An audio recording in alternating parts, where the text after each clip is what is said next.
looking forward to this one. If you follow football, you know this man because he was one of the greats, tight ends of the game. At one point, he held all the records, 3 Super Bowls. Shannon Sharpe, thank you for joining us today. Thanks for having me on. Shannon, so to prep for this, I watched your Hall of Fame speech, which we are going to post that because everyone needs those reminders every once in a while, that motivation and those key tenets. But uh, I want to bring up one thing because I would not have expected this quote from you, and this was to your brother. You said to my brother Sterling, which for the listeners, Sterling Sharpe was probably one of the best Green Bay Packers to ever play the game. His career was cut short by a neck injury. But you said, "I'm the only player that walked through this building, meaning the Hall of Fame, that can say he's the second best player in his own family." That shows a high degree of humility. I know you say you looked up to your brother. He was really, in some ways, I don't know if I want to say a father figure, but Yes. what's that relationship mean to you? Yeah, we have a very unique relationship. He's 3 years older than I am, and but he's really not like a brother to me. He's more like a father because after my grandfather died, he was the dominant male figure in my family that I got an opportunity to see every day and observe how he was doing things. So our relationship is not the typical brother-brother relationship. It's more like a father-son relationship. I still view him as that today. Well, when we talk, I listen to what he has to say. When he says something, I normally do if he says, well, do this, I normally do it because even though I'm my own man, I'm 54 years old. I'm about to be 54. He's 57. The relationship that we have, the relationship and the dynamic of our relationship is very, very unique. And so I really felt that because I know how good he was. I know how great he was.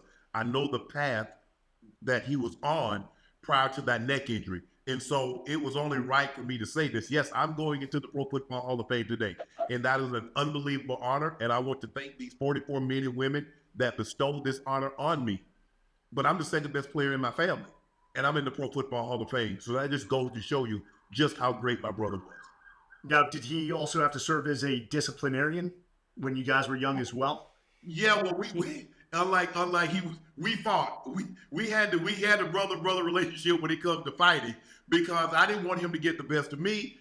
He tried to keep me in my place as the little brother, and so we had a lot of flack. We fought a lot, but it only lasted for like 5 minutes, and then we go back out there. Okay, let's go play basketball. Okay, let's go play football. Let's go do something together. So it didn't last long. Yeah, they were heated. But it was. I look back on it now, like we talk about a lot of things that we did.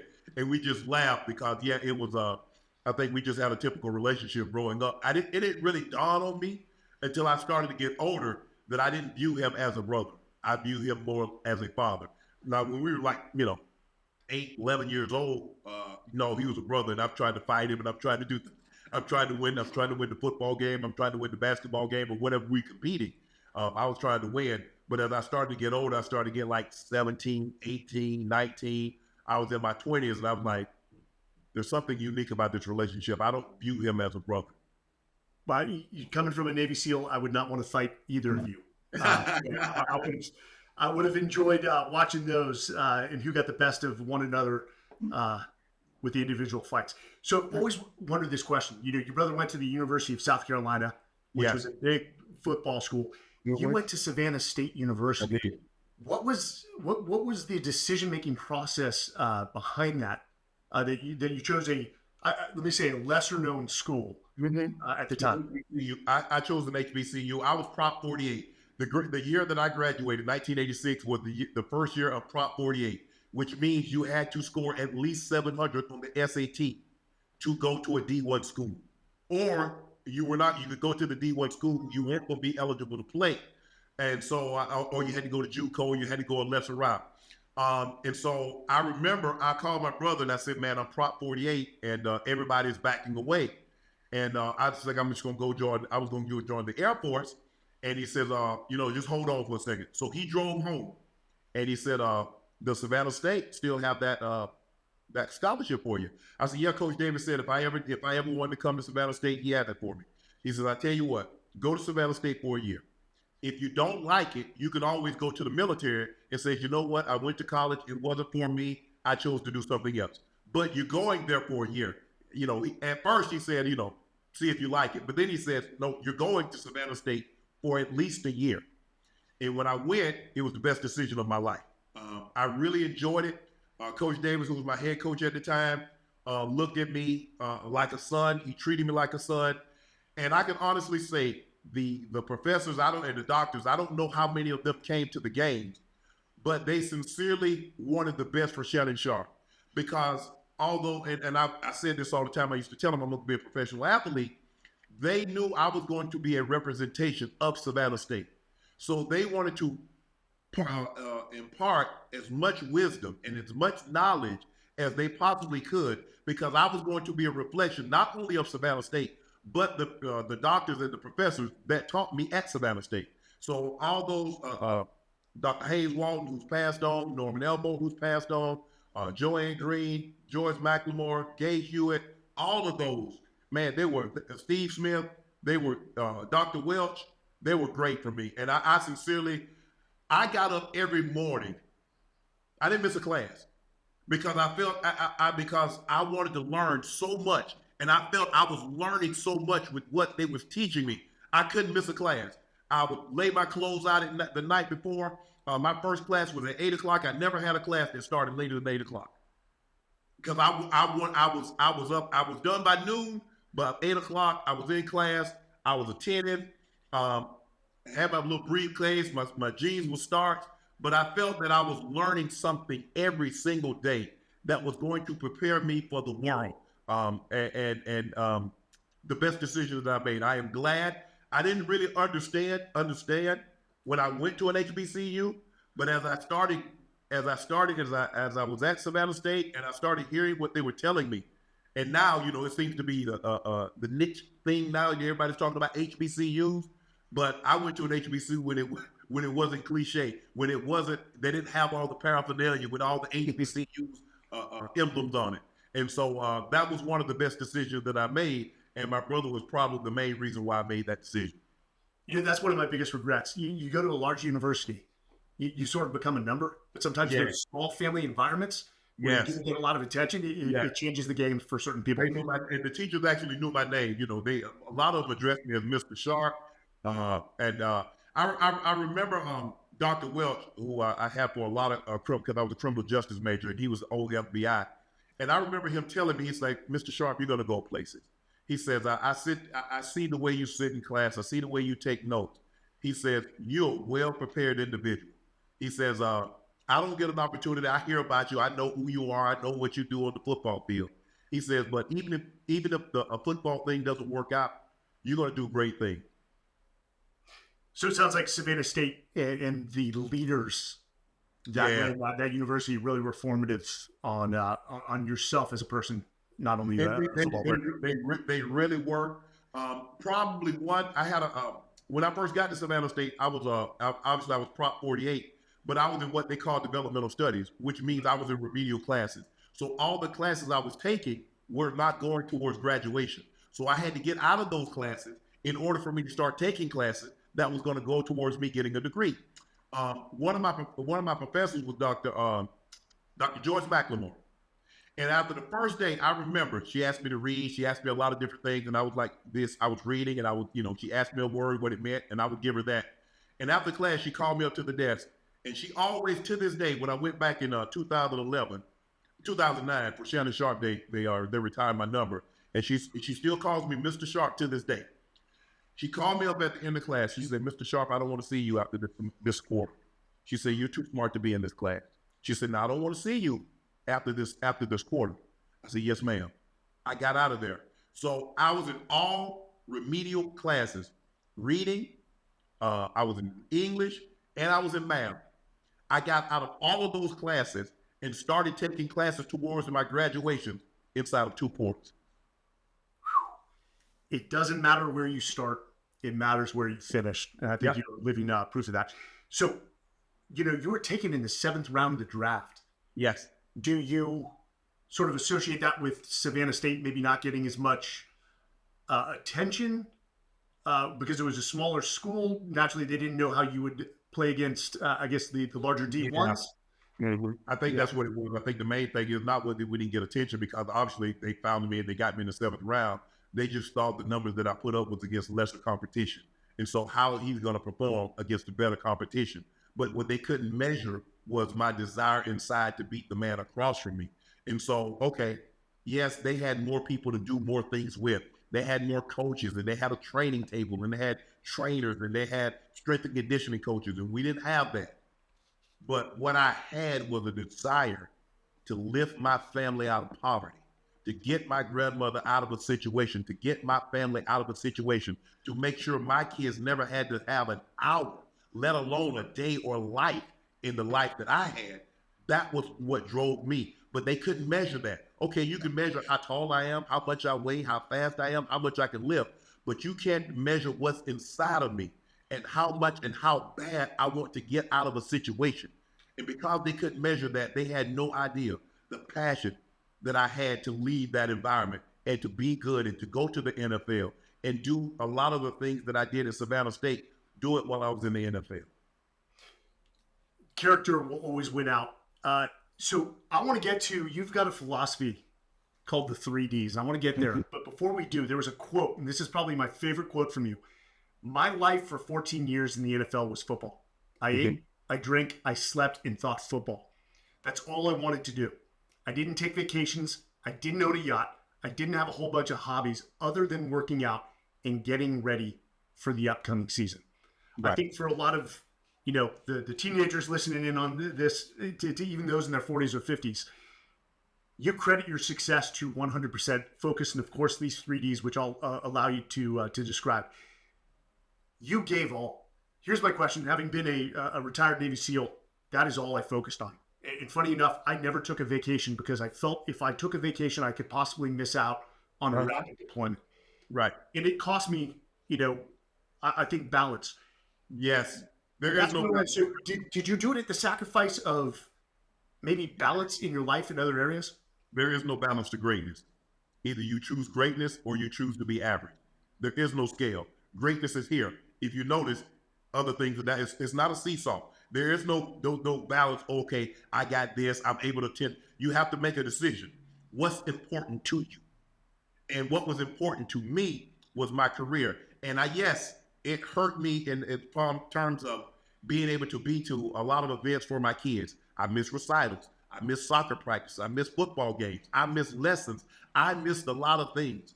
I missed out on some. I was a terrible partner because the most important thing was football. Because I felt, and this was probably a wrong way to feel, but this is the only way that I knew.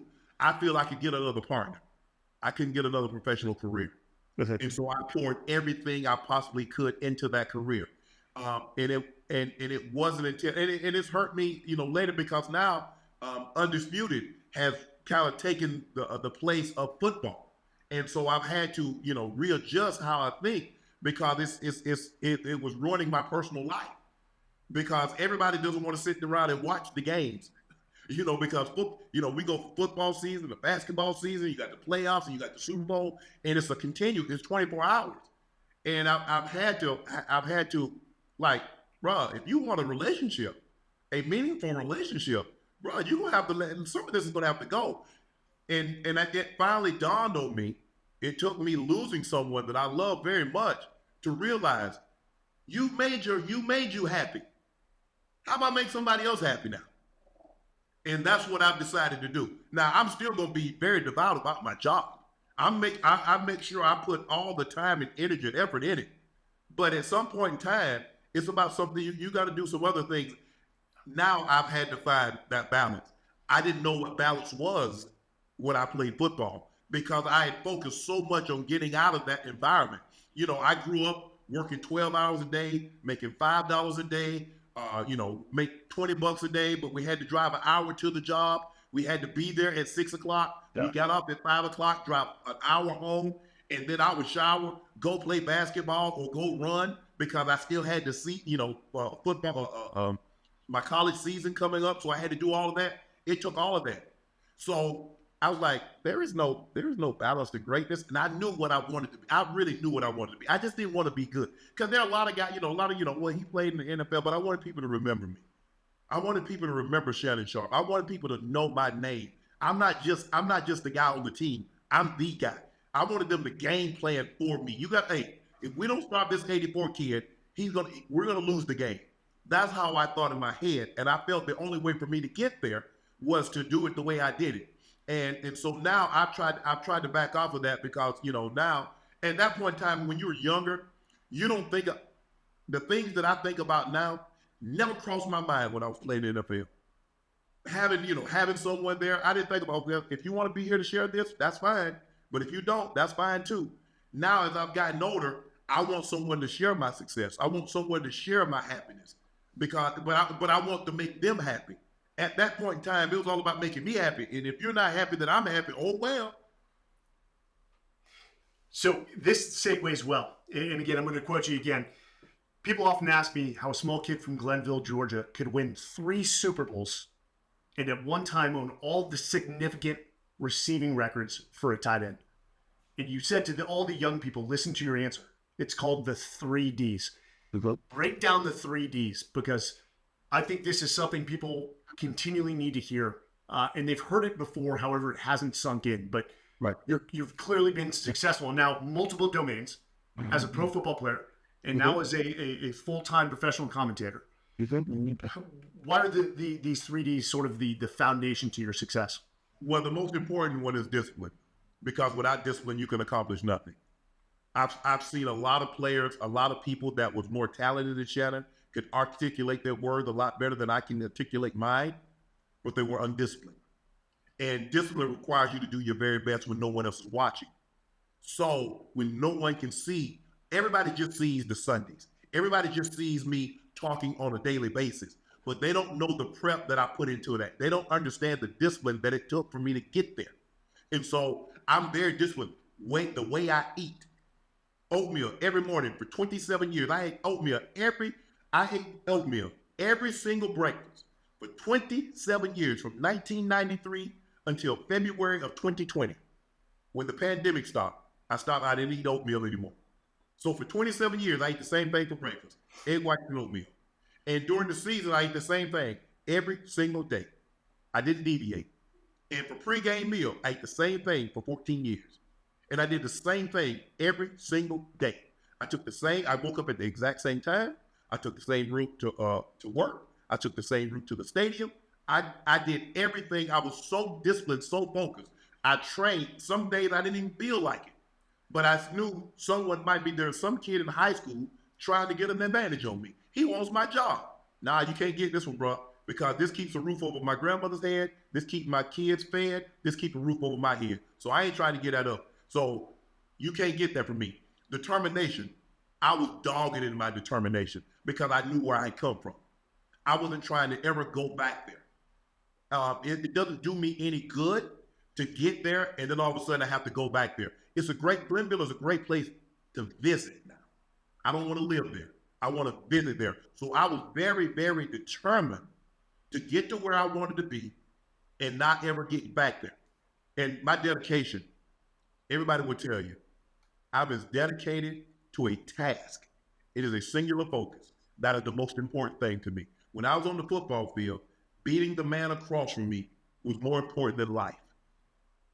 It was more important than life than beating him. That's how dedicated I was to that task. When I take up something, that's why I'm very particular on what I take up, because it's all encompassing for me. I don't know how to do 50%. I don't know how to do 75%. I'm 100%. And so I have to be very, very mindful of that because it will consume me. Whatever it is I do, from my dogs to I try not to get hobbies because they become all encompassing for me. I know my personality. I have an addictive personality. I know that about myself.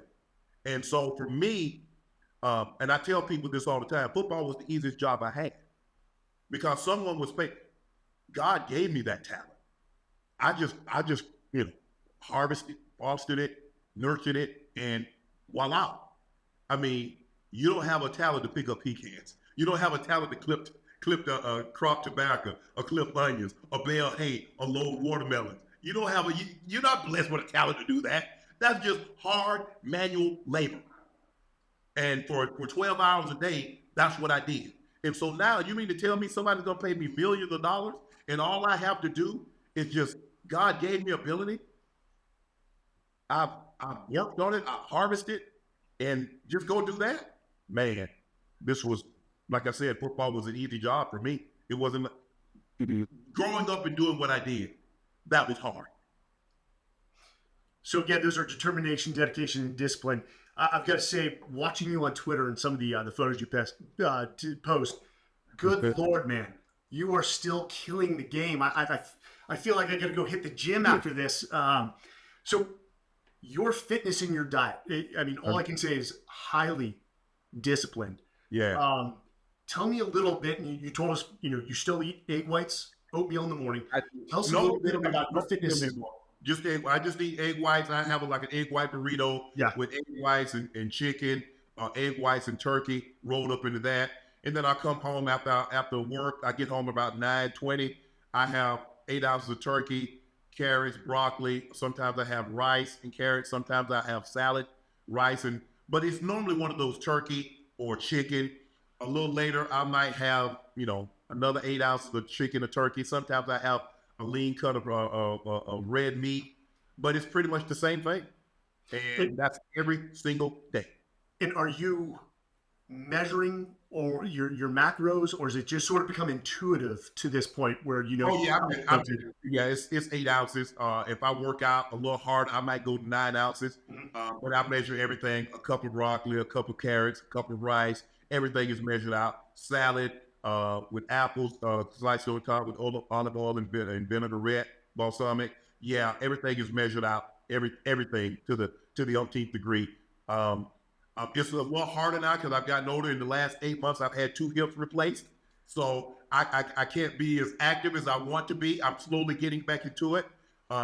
So I feel good. The doctors are going to turn me loose here in about 3 weeks, and I can start going full throttle. But I've started working out. I've been back at it for about 2.5, 3 weeks now. So I'm starting to get some of my strength back. I'm starting to do some things that I feel comfortable. But I'm going to be pain-free.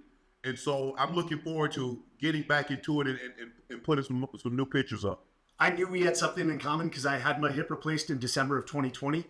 I'm going to assure you it gets better. And to give you proof of that, I actually went and skydived into Mount Everest a few. So you're going to be back at it. Prior to the hip surgeries, what was your fitness regimen? Lifting, Olympic lifting, swimming, cardio? I've always hated Olympic lifting because you have to be so technically skilled. You'll hurt yourself. Now, I did Olympic lifting. My first 3 years, our strength and conditioning coach at Denver was big in Olympic lifts. I didn't really like that. I'm more the basic stuff, bench, deadlift, squats, things of that nature. But I had turned to HIIT. I started doing a lot of kettlebells, started doing a lot of CrossFit workouts, something like that. Obviously, I didn't do all that bounding and stuff because my hips and knees had gotten bad. But it allowed me to get my cardio in while doing the weights. I still bench. I still do some bench. Before I had my hip replaced, I had my first one replaced last July. I had the other one replaced this February. I was still doing about 450. I could still do 450 on the bench. Still could do the 120-pound dumbbells for like 15 reps. So that's my goal, is to get back there while also getting the strength back in my leg. I bought a beltless squat machine, so I'll start back doing squats. I'll start doing step ups, things of that nature, to get my lower body back functioning to where I am, where I can be comfortable, feel comfortable doing things of that nature.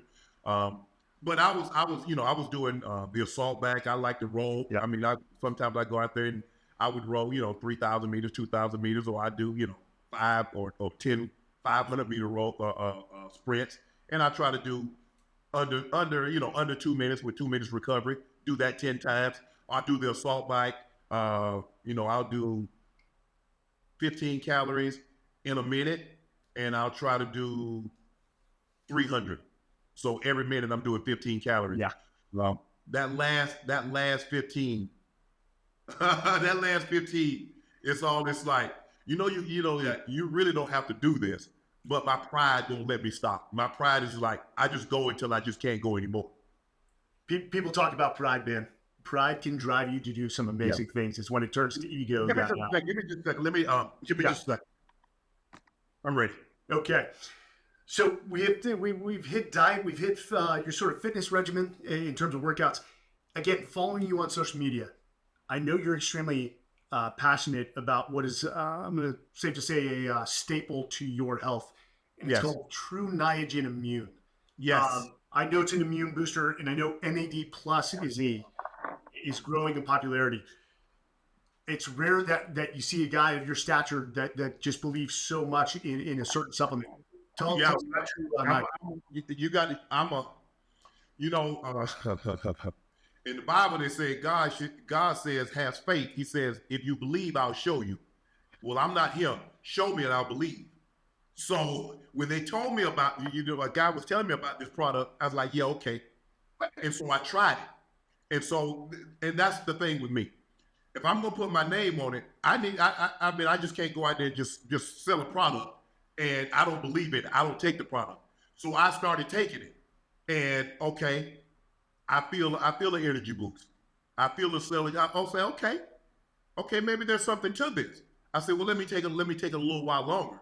And then when they came out with the immune and do it in combination, yeah. Because like I said, when you're dealing with, get to my age and, my hips were starting to bother me, I needed, I need something to get me going, to get me like, okay, and man, this was a godsend because I really was starting to drag. And I'm known for my physique, and I felt my physique. I wasn't starting, I'm like, nah, this ain't you, bro. But I just didn't have the energy. I just didn't have the get up and go. And then I started taking the product. And now that I take the immune and I do it in combination, man, like I said, give me a couple of weeks. I've only been working out about 2.5 weeks after my hip surgery. So give me another month. I'd love to see. I'd love to come back and talk to you in about a month, or about 2 or 3 months when I've had a solid foundation of training under my belt. I'll be where I need to be.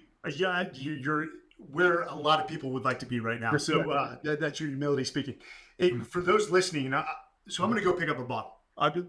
From you, a guy who values fitness, diet, and his performance. What would you tell the guys who are going to take it? 30 days, 60, like give it 30 days, 60 days? I would say 6 to 8 weeks. 6 to 8 weeks. Here's the thing. People say, when I tell my friends about it, like, Sharpe, does it work? I say, are you going to work? I say, because now don't tell me you want to keep your same eating schedule, your same diet, your same habits, and think this is going to compensate for that, because it's not. What medicine do they get at the doctor? Even the doctor, when they give you medicine, they tell you, hey, nice diet, you need to exercise. But now all of a sudden you want to just take a product and it's supposed to trump all your bad eating habits, all your bad lifestyle habits. You want this medicine to trump that, or the supplement to trump that. It doesn't. So that's what I tell the guys. Are you going to eat sensible?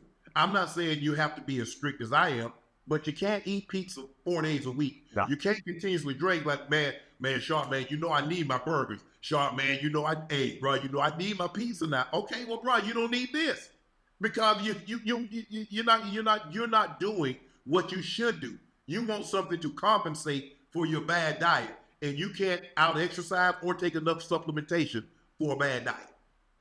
There are no shortcuts, and we talk about that quite often on this podcast.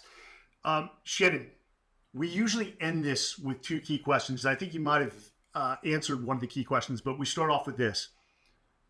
How is Shannon Sharpe going to measure whether he lived a purpose-filled life? That's a very interesting question, because I think it's changed over time. When I was growing up, the only thing that I thought of was getting my grandmother out of this environment. Yeah. And every day I went to work, I was like, okay, I got a roof over my grandmother's head. Okay, I got food on my grandmother's table. My grandmother never has to work again. My grandmother can go fishing, get fish as much as she wants. Then it transferred, okay, kids. make sure my kids have a roof over their heads, make sure my kids go to college. Now my kids are grown. So now it's about a partner, someone that completes me and I complete them. We travel the world together. She's my best friend. I'm her best friend. We can talk about everything. There's nothing off limits that we can't talk about. And we have something deeper than just surface level conversation. You know, whatever her favorite TV show is, I want to know why it's her favorite TV show, and I want to watch it. I'm gonna say, okay, this is my favorite TV show. Sit down and watch it with me. That's something that I really want. As you get older, it's amazing things that used to interest you when you were in your 20s, 30s, and 40s. They no longer have the same. They don't interest you now, and so that's why I am in my life now. It's all about finding that person, being with that person, and says when it's all said and done. I don't measure my life in years. I measure my life in summers. I don't know how many more summers I have. I'd like to think I have at least 20. But at the end of the day, if I only have 20 summers, if I have that person that I spent those last 20 summers with, I was like, you know what? Shannon Sharpe, you did all right. You did all right by your family, and you did all right by this person. I'll be happy. That's powerful, man. Shannon, do you have any projects coming up that you want the viewers to know about? Anything that you're excited about? Well, I'm excited about I'm going to be on Skip and Shannon Undisputed for another 3 years. I got my podcast Club Shay Shay. I have an alcohol brand called Le Portier, which is a cognac. It's named after my grandmother. That's going to be restocking and hitting shelves in May. And so that's about all I can handle at one particular time. I don't like to put too much on my plate because whatever I put on my plate, I want to make sure I'm able to eat. Sometimes people put too much on their plate, and some things get uneaten. So whatever I put on my plate, I'm going to make sure I'm able to eat all of it. So that's what I have right now, and so that's what I'm in the process in. Again, I cannot thank you enough for coming on. We will make sure that we have links to all those initiatives that you have going on, and I continue to look forward to continue watching you on TV, man. You bring a humor to the game. You don't hold back, man, and directness that I think a lot of us appreciate. We'll see you again. Thank you. Thanks for having me on. Appreciate it.